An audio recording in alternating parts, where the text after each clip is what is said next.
गायत्री महामंत्र एक बार मेरे साथ दोहराओ।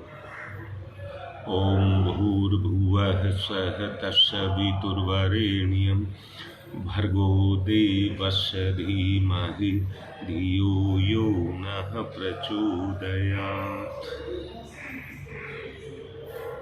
हम सब गायत्री माता की जय बोलते हैं। वो इसलिए बोलते हैं जो कभी नष्ट नहीं होता, जो शाश्वत है वही गायत्री है। मैंने कल आपसे कहा था भगवान शाश्वत है, इसलिए भक्त कभी नष्ट नहीं होता। जिसने भक्ति की है, जो सत्य के मार्ग पर चला है, वो सत्य कभी नष्ट नहीं हो सकता। इसलिए भक्त और भगवान का एक अनन्य संबंध है जिसको कोई रोक नहीं सकता, खत्म नहीं कर सकता, जो शाश्वत और सनातन है। यहाँ मैं आप लोगों से कहना चाहूँगा, बुराई का प्रभाव निरंतर अच्छाई पर पड़ता रहता है। बुराई की जय कभी नहीं हो सकती। जैसे अभी कहा है, गायत्री माता की जय बोलते हैं क्योंकि वो शाश्वत है, सनातन है। जो झूठ है वो कभी शाश्वत नहीं हो सकता, कम ज्यादा होता रहता है। पर कम ज्यादा जो करता है वो सत्य को करता है।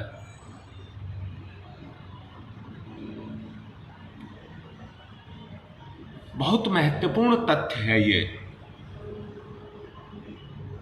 जो इस तथ्य को हृदयंगम करता है और अपने आप को ईश्वर के साथ लगाता है।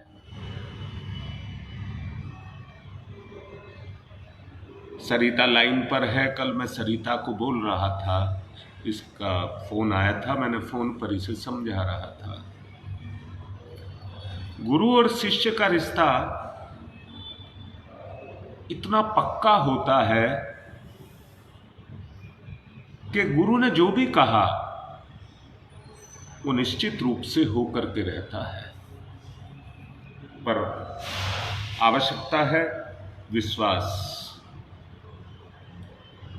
अब यहां पर मैं फिर से कह रहा हूं, विश्वास किस पर?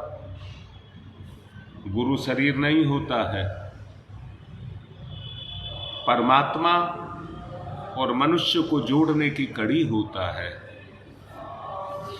या कहिए भगवान से भक्त को मिलाने का एक रास्ता होता है।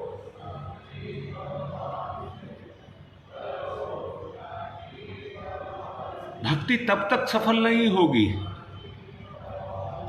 जब तक पूर्णतया गुरु को समर्पित ना हो जाए, अपने आप को सौंप ना दे। जैसे छोटा बच्चा अपने मां के हाथों अपने आप को सौंप देता है। कैसे सौंप देता है? उसे गिरने का पता ही नहीं है कि गिरते भी हैं।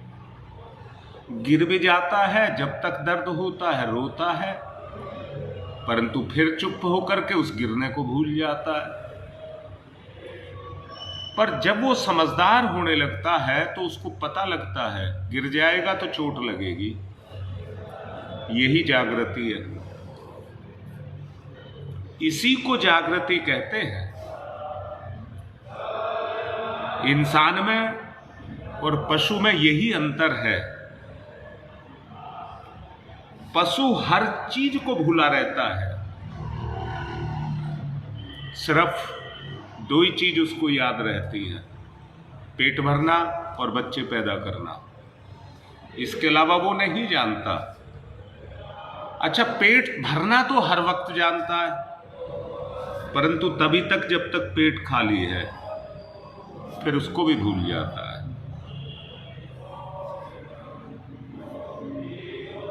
ये एक निराला विज्ञान है, निराला कह रहा हूं, निराला विज्ञान है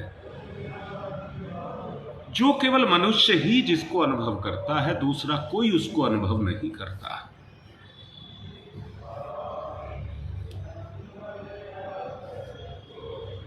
अब मैं यहां फिर से एक बात कहना चाहूंगा, भक्त केवल वो ही हो सकता है जो सब कुछ अपने गुरु को समर्पित कर दे, पूर्णतया अपने गुरु के अधीन हो जाए। और अधीन से मतलब गुलामियत नहीं कहा है। मैंने परसों शायद आपको बताया था, आज हम भगवान की जिस पूजा पाठ को करते हैं, जिसको भक्ति का नाम देते हैं, वो चापलूसी है, खुशामद है, नाक रगड़ना है। मैंने एक बात कही थी,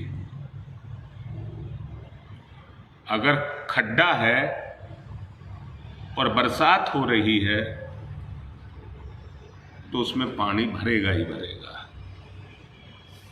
परंतु एक बात सोचने की यहां पर यह है, खड्डे के ऊपर जो बादल बरसता है उससे खड्डा नहीं भरता है, परंतु चारों तरफ का पानी इकट्ठा आकर के जब उसमें प्रवेश करता है तब वो खड्डा भरता है। अच्छा, क्या आप अंतर की आत्मा से, आंखों से ये देख सकते हैं, ईश्वर की कृपा निरंतर चारों तरफ, हर तरफ, जैसे सूर्य का प्रकाश इस धरती के कण कण को प्रकाशित करता है, वैसे ही परमात्मा का प्रकाश, परमात्मा का तेज, परमात्मा की कृपा सभी जीवों पर, जड़ चैतन्य पर, हर किसी पर हर वक्त निरंतर बरसती रहती है। अगर भक्ति का खड्डा पैदा कर लो तो चारों तरफ जो परमात्मा है उसे अपने उस खड्डे के अंदर आने दें, उसे अपने उस खड्डे के अंदर आने दें। और ये तभी संभव है कब संभव है? कर्म प्रधान ये संसार है, कर्म प्रधान ये संसार है। संसार में आदमी का महत्व नहीं है, कर्म का महत्व है। हर किसी को उसके कर्म से जाना जाता है, उसका कर्म ही उसकी विशेषता है। जो आपकी विशेषता है उसमें दिव्यता आ जाए, उसमें दिव्यता आ जाए, वो कर्म। अच्छा, यहां मैं एक बात और कहना चाहूंगा, आप पृथ्वी पूजन क्यों करते हैं?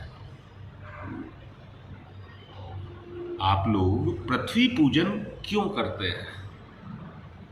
पृथ्वी पूजन का उद्देश्य केवल एक ही है, देवताओं का अवतरण धरती माता पर होता है। देवताओं का अवतरण धरती माता पर होता है, दिव्य कर्म के रूप में। इसलिए धरती माता पूजनीय है। ये धरती माता पूजनीय है, जो इस पर सत्कर्म को करता है वो उसको देवता बना देती है, वो उसको देवता बना देती है। ऐसा आदमी जो सत्कर्म करता है वो दिव्य स्वरूप को धारण कर लेता है, और जो दिव्य स्वरूप को धारण कर लेता है वो दिव्य कर्म करता है, दिव्य कर्म करता है। कह देने से कोई गुरु नहीं बनता है, मैंने अभी कहा है, कर्म की प्रधानता है। अज्ञानता की मुक्ति ज्ञान योग से है। अज्ञानता की मुक्ति ज्ञान योग से है। अंदर से कह रहा हूं, अंदर से देखना, आपका विचार का योग किसके साथ है, आप किसके साथ मैच करते हैं, आपके विचार में क्या चल रहा है, वो योग है। वही योग है। सच्चाई से अपने स्वरूप को देखें। मैं फिर से एक बात कह दूं तो शायद आपको अच्छा लगे। हर चीज की एक पराकाष्ठा है। हर एक बात की एक पराकाष्ठा है। आपका कर्म योग अगर पराकाष्ठा पर जाता है तो पहले ज्ञान योग का समन्वय, ज्ञान का योग आपको करना पड़ेगा।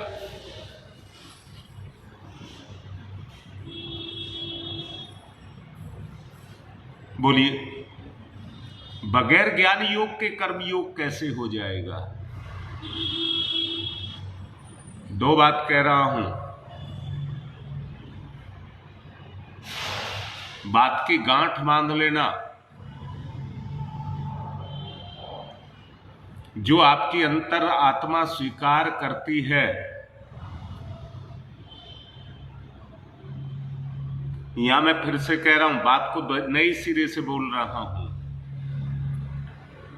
व्यक्ति जब नहाता है तो उसका आलस्य भी उतरता है और नई ताजगी भी अंदर से आती है। यानी कि उसकी चेतना जागृत होती है। जैसे चेतना जागृत होती है वैसे ही ज्ञान निखरता है। अहंकार का प्रभाव तो व्यक्ति के ऊपर काम करता रहता है, परंतु वो ज्ञान नहीं है, अहम है केवल। अगर आपको अपने ज्ञान को निखारना है, नहलाना है, तो दो चीज आपको साथ लेकर के चलनी पड़ेंगी। पहली चीज है, आपको अपनी पात्रता का विकास,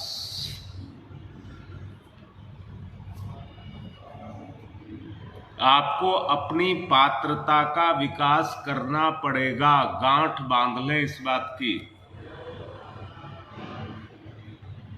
दूसरा, आपको उस तरह की जिम्मेदारी भी लेनी पड़ेगी। एक को कहते हैं चिंतन और दूसरे को कहते हैं चरित्र।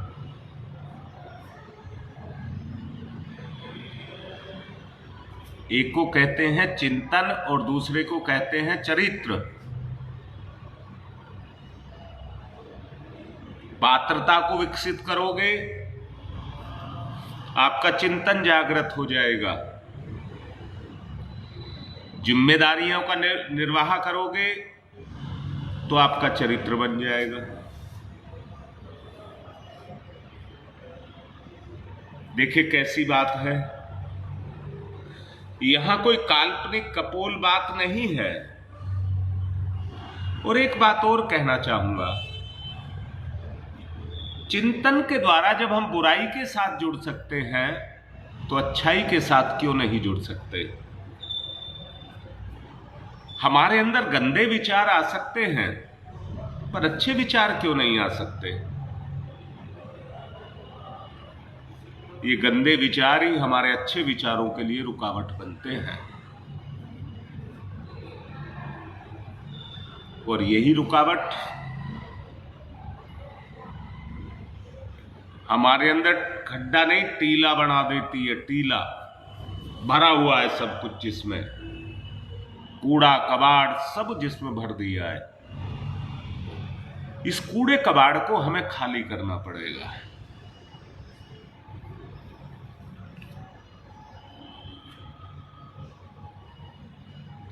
विषय 2 दिन से चल रहा है पाप से पुण्य की तरफ।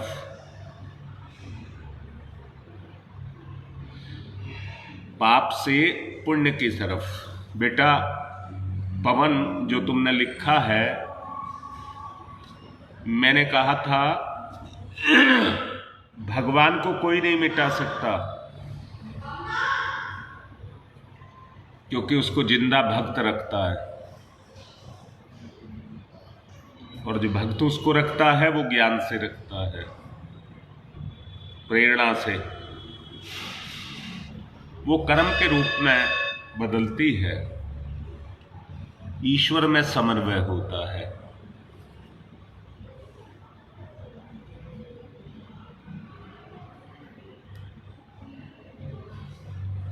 हाँ बेटा, यही बात है बेटा। बहुत समझने की जरूरत है, बहुत ही समझने की आवश्यकता है। तो मैं ये उम्मीद करना चाहूंगा आप लोगों से और अपने से भी। मैं आपको विश्वास दिलाता हूं इस बात का कि हम मिलकर के इस मार्ग पर चलेंगे। हम मिलकर के इस मार्ग पर चलेंगे। जिन बुराइयों ने, पापों ने, कुकर्मों ने मेरी चेतना को आज जकड़ करके रखा है, उसके बंधन कटेंगे या नहीं कटेंगे, अंदर से तोल करके देख लीजिए। मैंने कहा था, लक्ष्य रखा था, सोते को जगाना, जगे हुए को खड़ा करना, खड़े हुए को चलाना और चलते हुए को दौड़ाना।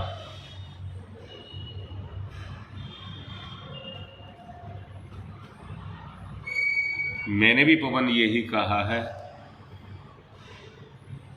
हम इसको मीटिंग कह सकते हैं, जो आपस में मिल बैठ करके करते हैं, विचार विमर्श कह सकते हैं। ऐसे विचार विमर्श जिनको प्रकाश में ला करके हम अपनी अज्ञानता को मिटा सकते हैं। बाहर से कुछ भी नहीं है, जो कुछ भी है अपने अंदर है। अगर कोई आज दुख पा रहा है तो वो किसी का दिया हुआ नहीं, हमारे ही कर्मों का प्रभाव है। यहां पर एक बात और शक्ति के साथ कहना चाहूंगा।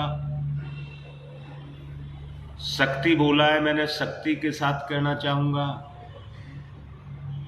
जब व्यक्ति को सुख मिलते हैं तो वो अपने लिए दुखों को खोदता है, दुखों का नर्क अपने लिए खोदता है। वरना व्यक्ति सचमुच अगर ईश्वर के सिद्धांतों का, आत्मा के सिद्धांतों का पालन करता रहे तो उसका कोई कुछ नहीं बिगाड़ सकता। ये समय है, जिस दौर में आप चल रहे हैं, नहीं पता ये डोर जीवन की कब तक हमारे साथ जुड़ी है। मुझे तो ऐसा लगता है और सच्चाई भी महसूस करता हूं, ये जितने फोन चल रहे हैं, एक ही नेटवर्क सबके अंदर काम कर रहा है। जितने भी फोन चल रहे हैं सब में एक ही नेटवर्क काम कर रहा है। या मैं ये कहूं, हम सबके अंदर भी परमात्मा का नेटवर्क काम कर रहा है।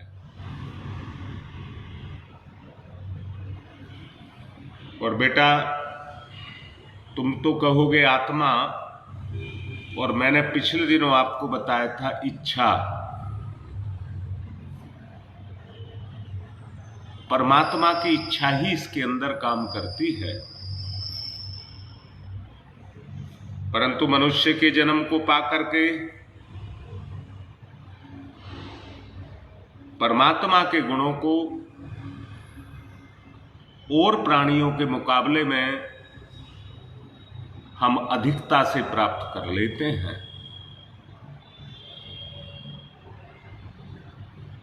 और अपनी उस विशेषता पर हमको अहंकार हो जाता है, और इस अहंकार के हो जाने पर अपना पराया, मित्र दुश्मन आदमी को फिर कुछ नहीं दिखता है। सबके मुकाबले में अपना आपा ही अच्छा दिखता है।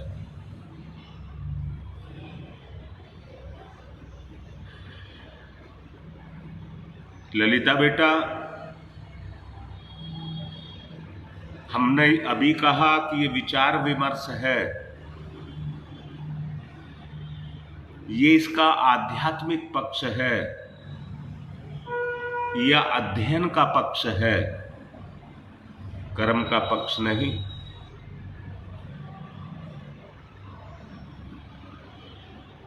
बेटा, आप लिख रहे हैं, आपके विचारों का प्रवाह दौड़ता है। लाडली बेटी, लाडली कह करके कह रहा हूं। वास्तव में औरत वही है जिसके अंदर उसके पुरुष का प्रभाव दौड़े। मैंने बताया था एक शक्ति और एक शक्तिमान, और उसके पुरुष से मतलब है भाई, बेटा, पिता, गुरु। इसको समर्पण कहते हैं, इसी से समर्पण आता है। जब ये चीज अंदर चेतना को जाकर के लग जाती है, चेतना, इच्छा, तो फिर इच्छा चुप नहीं बैठती है, उसको पूर्ण करके रहती है। किसी भी हालत में वो चुप नहीं बैठेगी, पूर्ण करके ही रहेगी।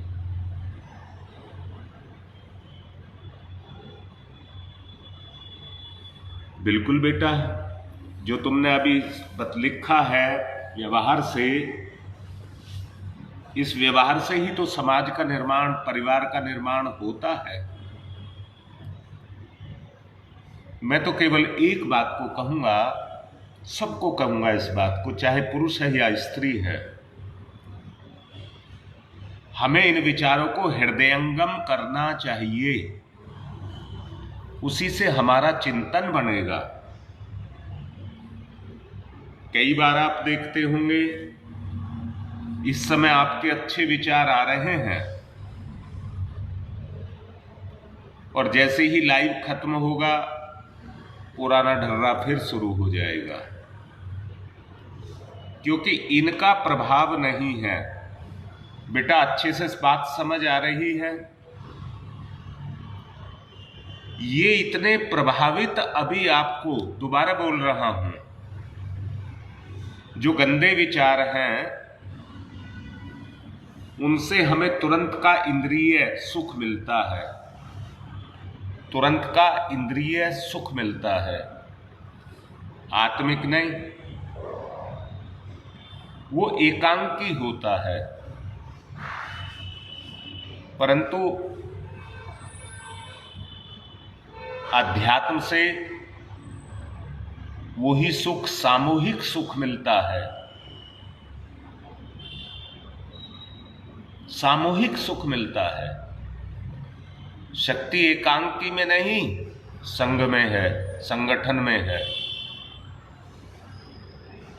अच्छे विचार जब संगठित होकर के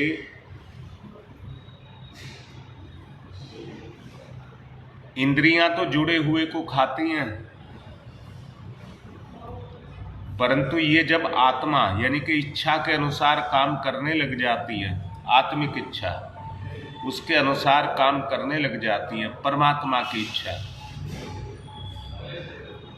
तो फिर वो खाती नहीं जोड़ती है, उसी को भक्ति कहते हैं, उसी को भक्ति कहते हैं। सामान्यतया हर व्यक्ति अपने पुण्यों को खा रहा है, वो उसके पीछे के किए गए कर्म हैं जिनको वो भोग रहा है। मेरा आपसे यही निवेदन है,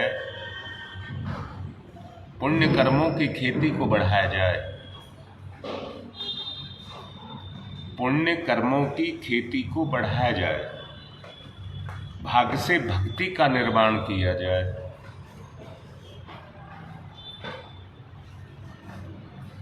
जब आपके पास देने के लिए प्रचुर मात्रा में तप होगा तो उसका क्षरण कभी नहीं होगा। भक्ति का क्षरण कभी नहीं होता है।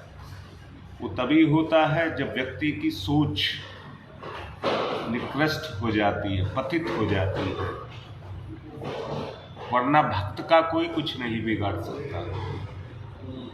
भक्त का कभी भी कोई कुछ नहीं बिगाड़ सकता।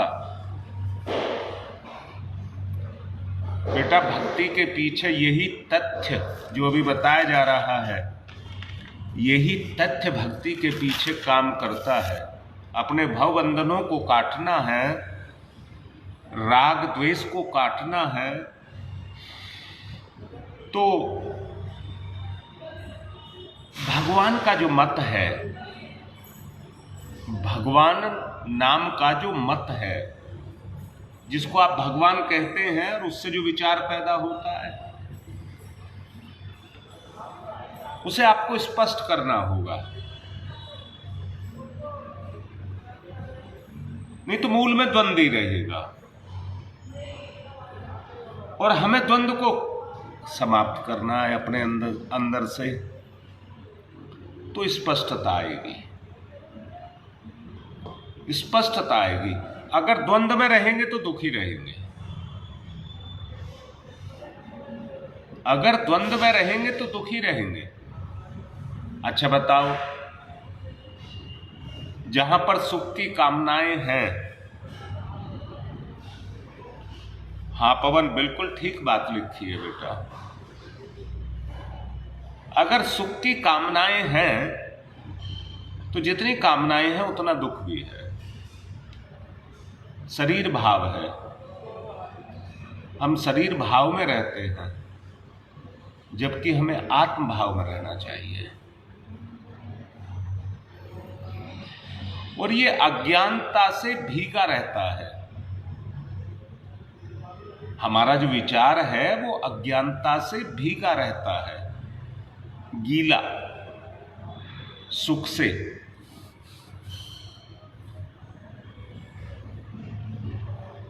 सूरज में कोई चीज जाएगी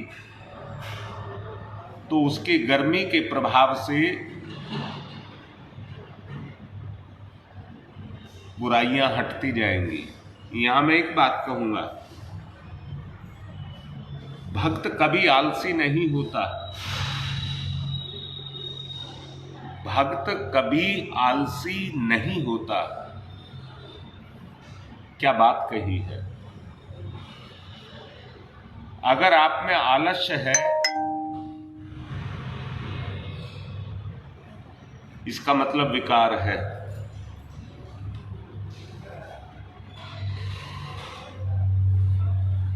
और आलस्य जो होता है वो शरीर भाव से होता है। जब तक शरीर भाव को नहीं मिटाओगे, आत्म भाव में नहीं आओगे, तब तक ये बुराई आपके ऊपर काम करती रहेगी।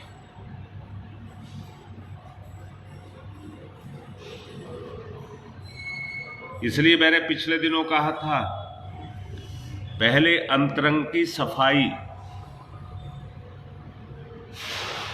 पहले अपने अंतरंग की सफाई,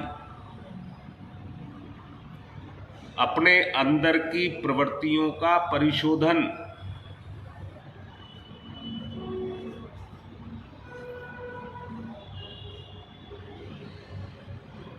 बेटा वो इतना तेजवान और चेतन रहता है, स्वार्थ का जो भाव है उसे कभी छू नहीं पाता। स्वार्थ का जो भाव है उसे कभी छू नहीं पाता।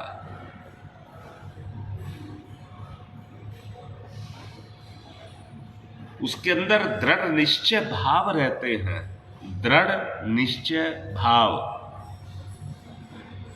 पत्थर भी उसके सामने मिट्टी का ढेला हो जाता है, पत्थर भी, पहाड़ भी।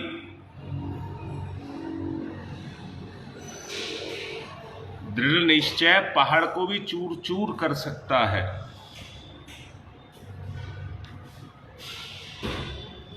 प्रभु की आराधना इसी को ही कहते हैं।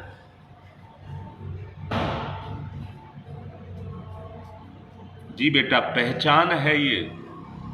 अगर आपको आलस्य, देखिए सोना आलस्य नहीं है, थकान आलस्य नहीं है।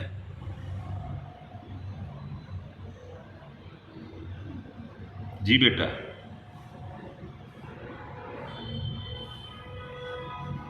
तेज का प्रभाव कम हो जाना, नए सिरे से फिर से ऊर्जा को ग्रहण करना, ये निद्रा है।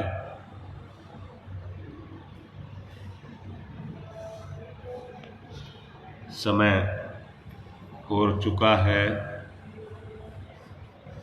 इसलिए समापन की तरफ चलूंगा।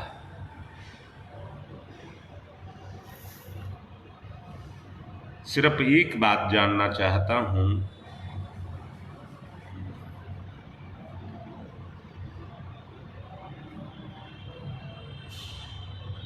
ललिता वो तभी रहेगा, कब रहेगा? तेरे बच्चे की वाणी तेरी चेतना को प्रभावित करती है बेटी।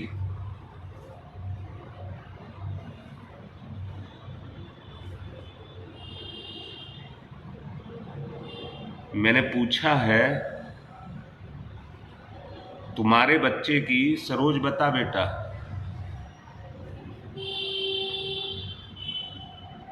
जी बिल्कुल ठीक लिख रही है। मैं एक बात पूछ रहा हूं, मां को उसके बच्चे की वाणी प्रभावित करती है या नहीं करती है? करती है। यही तेज है, इसी को तेज कहते हैं बेटा। आप जो कुछ भी मैं समझा रहा हूं और आप लिख रहे हैं, बस अंतर इतना ही है कि इस प्रोग्राम में मैं बोल लेता हूं, आप लिख लेते हैं। दोनों में कोई अंतर नहीं है। परंतु क्या ये चीजें आपको प्रभावित कर रही हैं?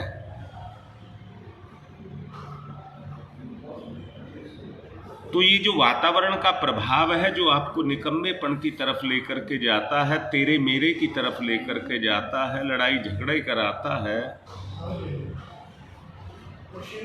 इस प्रभाव को हटाना है। और वो हटेगा तभी ही जब ये प्रभाव आपके प्रभाव को प्रभावित करेगा। ये तभी हटेगा, और इसी को अध्यात्म कहते हैं। इसलिए आपको आध्यात्मिक बनना है। बस आज जो समझाया है ये चीज आपके ऊपर काम करे। अब मैं ये पूछना चाहूंगा, क्या पाप और पुण्य, मतलब पुण्य से पाप को मिटाना या पाप से पुण्य की तरफ गति करना,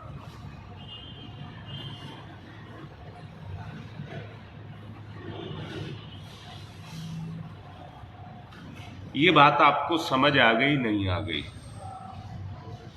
इस विषय को और चलाया जाए या इसके अगले विषय को लिया जाए?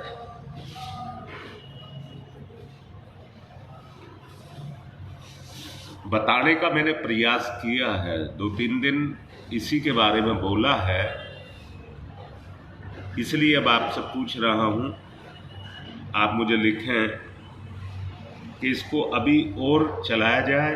और पाप को मिटाने का मतलब है द्वंद्व को मिटाना, द्वंद्व ना रहे। चलिए अब आप अपना निर्णय दीजिए, कल फिर उसी पर चला जाएगा। मेरे साथ गायत्री मंत्र को लेकर के अपने अंदर जागृति लाएं। ओम भूर्भुवः स्वः तत्सवितुर्वरेण्यं भर्गो देवस्य धीमहि धियो यो नः प्रचोदयात्।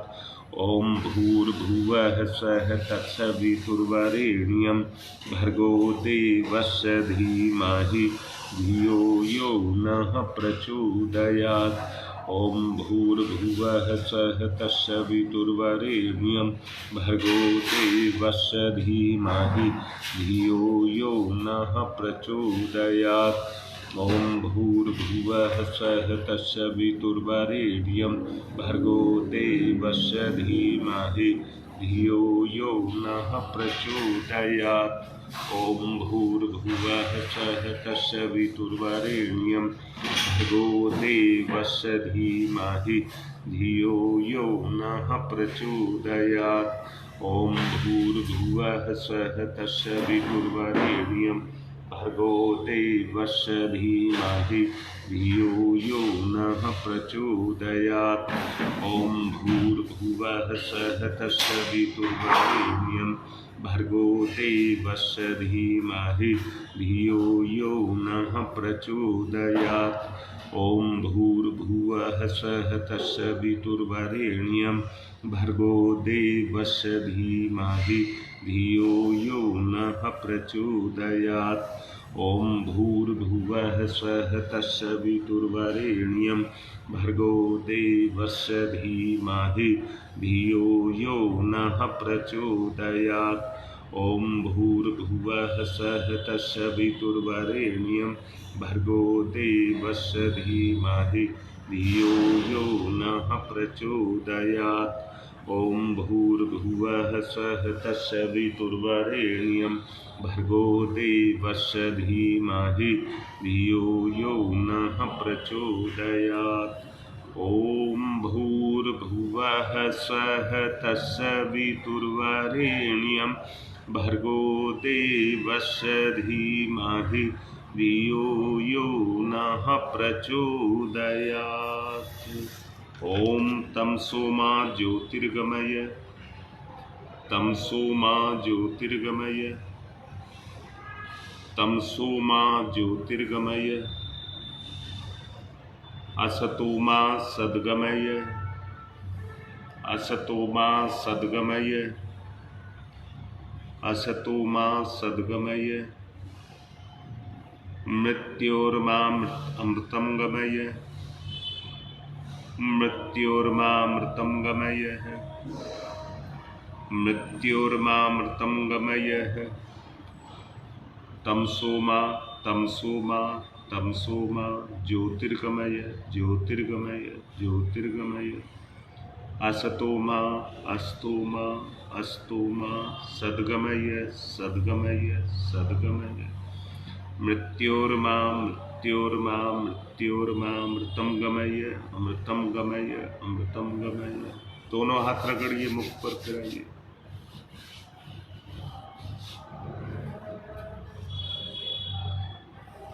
अच्छा चलिए, इसी से मिलता जुलता है, इससे अगली सीढ़ी है ज्ञान और भक्ति। ज्ञान से भक्ति, कल से ये विषय शुरू करेंगे।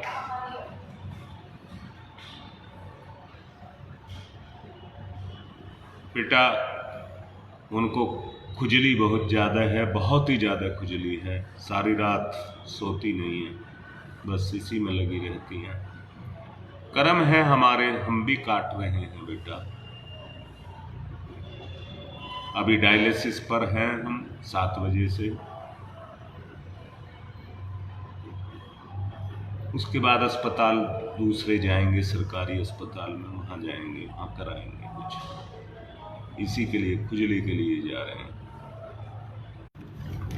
बेटा, इसी से आप ये अंदाजा लगाइए किस तरह से कर्म को भोगना पड़ता है, किस किस तरह से कर्म को भोगना पड़ता है। ये कमल बेटा 2-4 दिन से ही अभी नया लाइन पर आया है, इसको भी दिक्कतें हैं, इसकी भी दूर करनी है। कर्म को काटने का इसके अलावा कोई तरीका नहीं है, कोई तरीका नहीं। जैसे बेटा अब ललिता कर रही है, जब सब मिलकर के कर्म को काटने के लिए चलेंगे तो कर्म कटेंगे। सामूहिक प्रभाव से कर्म कटते हैं बेटा। हम केवल जप करा दें, यज्ञ करा दें, उससे कर्म नहीं कटते हैं। वो उसकी केवल औपचारिकता, वो कच्चा कर्म होता है और कच्चा बीज कभी उगता नहीं है। पका करके, पुष्ट करके जड़ से उखाड़ना है तो उखड़ेंगे। अभियान छेड़ा गया है। पवन बेटा, तुमने पूछा भी था कैसे किया जाए। अब ये इसलिए मैं ये कह रहा हूं, जो दुखी हैं उनको